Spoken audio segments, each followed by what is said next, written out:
my home, and welcome to Behind Closed Doors. And may I just add that one should never put this on a pool table, but being that I own it, I'll do whatever I want to. Mick, away we go. I'm going to make this ball here, and then we can talk. Okay. Let's start. Good shot. This is a beautiful house you have here, Ronnie. Thank you. How long have you lived here? I've been here now for about 5 years. Mm-hmm. The home is 8 years old. It looks a bit older than that. I think the furnishings have something to do with it. The furnishings are quite a bit older. This particular piece right here, for example, is from Windsor Castle. Really? This was made, I think, 1495. So again, it shows you that the furnishings are all the house is new. I'm always being accused of living in the past and being a medieval person, and I guess this kind of brings it all together. The pool table is rather interesting as well. This was a Christmas present from my wife, from Wendy. We can see the lions and whatnot. This is a reproduction of a table that was built in I think it was 1865. I make shots that are unbelievable. I mean, I can do anything with this table, and that's how I got this place. I played pool all my life, and I was able to buy it. We're all born upon the cross, with a blow before the toss. You can release yourself, but the only way is down. Well, you've caught me in the library. One of my favorite places in all the world because it contains words. And what's important to me are more of the things that I live around. This chair. This is a Bible box here with a Bible on the top of it, a very old one.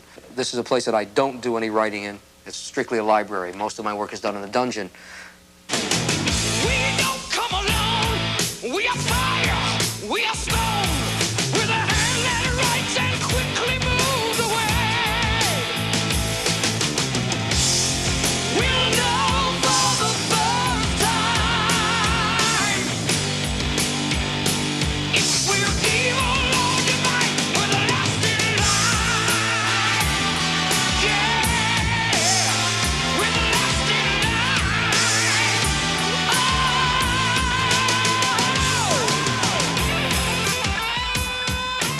Well, here we are in the dining room, as you can see. The table at which I eat my most favorite meal in all the world, which is Indian food. Curry from old Imperial Britain, I think that was. The table, as you can see, the sideboard, lovely carvings. I think the nicest thing about all this kind of furniture, and one of the reasons I love it so much, is because there was so much thought and care taken in doing it. These were when workmen really cared about the things that they made. It makes me feel that perhaps we can get back to that era someday. I think I care enough about the music. I know how much these people cared about what they made. Maybe when you put the two together, it all spells Dio. I don't know.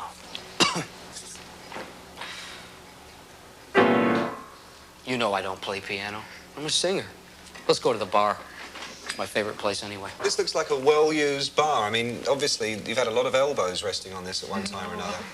Well, you know, I should perhaps mention some of the other people in the band as well. And, you know, when we talk about the bar, that, of course, brings to mind, you know... Our friend? My mate Jimmy Bain, yeah.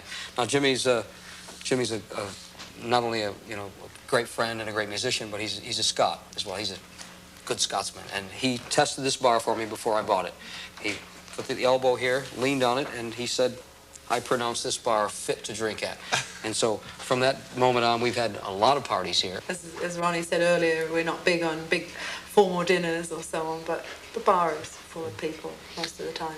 We never started with this. Why should we think that this should last forever? I was just as happy, and I'm sure Wendy was just as happy before, struggling and being happy together. I think this is all very transitory anyway. It comes and it goes. I mean, you have ups and downs. It's like life. Life goes through great waves of emotion and passion and great lows of despair and whatnot. That's the way life is. Life ebbs and flows like the sea does. We've had a lot of very hard times over the years. I remember the time when Ronnie and Rainbow parted company and we were living in Connecticut, and the manager didn't want to manage Ronnie anymore, and he didn't have a job, and we didn't have any money or anything, and we basically were thrown out to the cold, and it was freezing cold, and we just picked up our belongings, which weren't very many, and drove in a car that had no insurance, and drove 3,000 miles to California because we figured this was where Ronnie could start again. If we're evil,